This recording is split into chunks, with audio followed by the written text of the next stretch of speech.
ഒരാളുടെ ജാതകത്തിൽ ആദിത്യൻ, ശനി, രാഹു, കേതു എന്നീ ഗ്രഹങ്ങളുടെ അനിഷ്ടത കാരണം വന്നു ചേരാവുന്ന ആയുർദോഷം, രോഗാതിപീഠകൾ, മംഗല്യ തടസ്സം, സന്താനദോഷം, ധനനഷ്ടം, സാമ്പത്തിക ക്ലേശം എന്നീ ദുരിതങ്ങൾക്ക് പരിഹാരമായി ശ്രീപരമേശ്വരന്റെ വിവിധ ഭാവങ്ങളിലുള്ള മൂർത്തി രൂപങ്ങളെ പൂജിച്ച് ആരാധിച്ചാൽ വേഗത്തിൽ ഫലസിദ്ധി കൈവരുമെന്ന് ശിവപുരാണത്തിൽ പറയപ്പെടുന്നു. അതേതൊക്കെയാണെന്ന് പറയാം.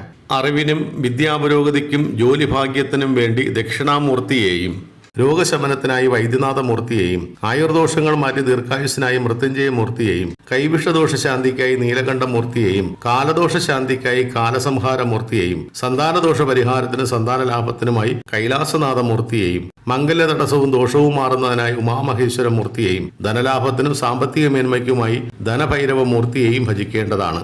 ഭഗവാന്റെ വിവിധങ്ങളായ ഈ ഭാവങ്ങൾ കുടികൊള്ളുന്ന ക്ഷേത്രങ്ങൾ കണ്ടറിഞ്ഞ് പൂജ ചെയ്താൽ വേഗത്തിൽ ഫലം ലഭിക്കും. അതറിയാവുന്നവർ മറ്റുള്ളവർക്ക് വേണ്ടി കൂടി ക്ഷേത്രനാമങ്ങൾ കമന്റ് ചെയ്താൽ വളരെ ഉപകാരപ്രദമാകും. ഓം നമഃ ശിവായ.